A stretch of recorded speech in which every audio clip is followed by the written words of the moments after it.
kanisa. Mchungaji, wazee wa kanisa, ya mama na vijana, Bwana Yesu asifiwe. Bwana Yesu asifiwe tena. Mimi nimefurahi kuwa mahali hapa. Ama nani hajafurahi kuwa kanisani kwa katika nyumba ya Bwana? Nimefurahi wote. Kwa hivyo mimi ninafurahi sana. Sijaletwa hapa na mtu yoyote, nimeongozwa na uwezo wa Bwana. Mungu ndiye ameniongoza kwamba leo nikuje nishiriki na nyinyi katika nyumba hii True Gospel Ministry. Kwa hivyo vile nimeambiwa, mimi naitwa Chrysanthus Wafula, incoming MCA Western Lord, na mimi ni kijana ambaye anajiamini. Mimi ni kijana shupavu, kijana ambaye mama yangu akimtuma ndakimbia mbio na nilete maendeleo, tufanye vile mambo inafaa, tupeleke ili tukomboe nini Western Lord. Mimi siati nimejitoa mimi mwenyewe, naamini kwamba ni Mungu amenitoa, na mimi naweza waahidi kwamba mimi ni mkombozi na mimi ndo mwangaza wa Western Lord. Kwa sababu mimi nimeona uongozi ambao uko sahihi. Wazee kusema ukweli wameshindwa na uongozi umewashinda, na sasa nimeona kwamba sisi vijana tukuje ili tuwasaidie. Na sasa mimi naamini kwamba kila mama mtasimama na mtoto wenu, kwa sababu ninyi mnaona vijana sisi tunaumia sana. Kwanza sisi vijana tumefinyiliwa na sisi ndio tuko na kura. Kwa sasa nataka kuambia kwamba vijana tushike bidii, kila mtu ashike kura ili tukuje tukomboe Western Lord. Kwa hivyo mimi nina furaha sana kuwa na nyinyi mahali hapa, na kina mama naamini kwamba mnanishika mkono, kwa sababu hakuna mama ambaye anaweza acha mtoto wake katika shida. Na wazee pia najua mtakuwa na sisi, tutatembea na nyinyi, na najua mimi nina uhakika kwamba maendeleo ya Western Lord yanategemea vijana ambao wako na nguvu, vijana ambao wako na akili mingi kama mimi, na mimi naamini ya kwamba tutakuja kukomboa Western Lord. Ama namna gani? Nataka hizi Western Lord kombolewe ama niko kwa barabara nzuri kweli? Mama boga mmepewa support yote.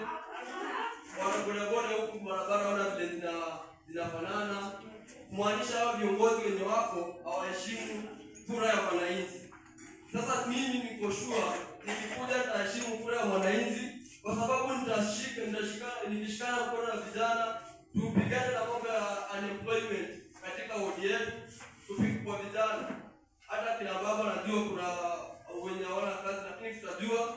Mimi niko na programs, mimi mwenyewe najua vile nitapanga hizo maneno, kwa sababu najua kura ziko mbali, lakini naomba mniamini mambo ambayo nasema, kwa sababu mimi nimejiamini na najua nitatembea na Mungu. Ndio maana nikafika mahali hapa. Nilitaka Mungu kwa sababu hii safari ni ngumu najua, lakini nikiwa na Mungu najua kila kitu kitakuwa salama, na vijana wamekubali kwa ground. Hata wazee pia kuna wenye nimekutana nao wamenikubalia. Kwa hivyo mimi wananiamini kama kijana shupavu kwa mienendo ambazo nimekuwa nazo, na najua nitakomboa Western Lord kwa uwezo wa Mungu. Kwa hivyo mimi nimefurahi sana kuwa mahali hapa, na nitaendelea kurudi hapa si mara ya mwisho. Na vile nimewaambia sikupangwa na mtu yoyote kukuja mahali hapa. Sikujua kama kuna kijana ambaye anachangiwa kuendeleza masomo yake, lakini nimeahidi niko naenda na namba ya MC. Natuma kitu mimi mwenyewe, nitajua atawaambia next Sunday kwa uwezo wa Bwana itafika itakuwa nimesoma.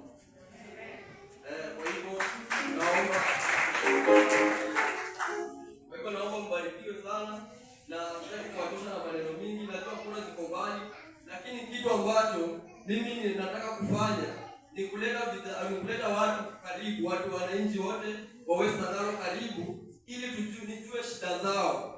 Kama 2027 mimi nitakuwa ready kupigania, nitaenda kufanya solution, kuleta solution to the problem zenye watu walikuwa nazo. Sitaenda tena kuanza kutafuta shida mahali ziko, kwa sababu mimi nishaona shida, kuna zenye nimeona na bado naendelea kuziona. Kwa hivyo sasa mimi nikiingia huko, nitakuja tu kupigania umaskini, nitakuja kupigania watu haki yao na kuja kurepresent watu kwa wadi yangu kwa county vizuri vile inafaa. Naenda kuomba usaidizi na utakuwa nauliza viongozi wenye kutaleta maswali, mbona watafanya hili, mbona watafanya ili pia sisi kama watu Sangalo tupate share yetu. Mnaona aje? Zinatosha? Kwa hivyo mimi sitaki kuwachosha sana na mambo mengi kwa sababu ya program na muda najua, lakini nimeshukuru sana kuwa hapa. Ambapo pastor na wazee na nimeshukuru sana kuwa na nyinyi na nitaendelea kurudi. Kwa kijana pia nilikuwa naye hapa anaitwa Kevin Wanauni, yeye anataka Kandui MP, lakini atafika kufika hapa. Kwa hivyo hiyo inaonyesha kwamba vijana tumeamka na tuko serious, lazima tukomboe nchi yetu. Mbarikiwe sana.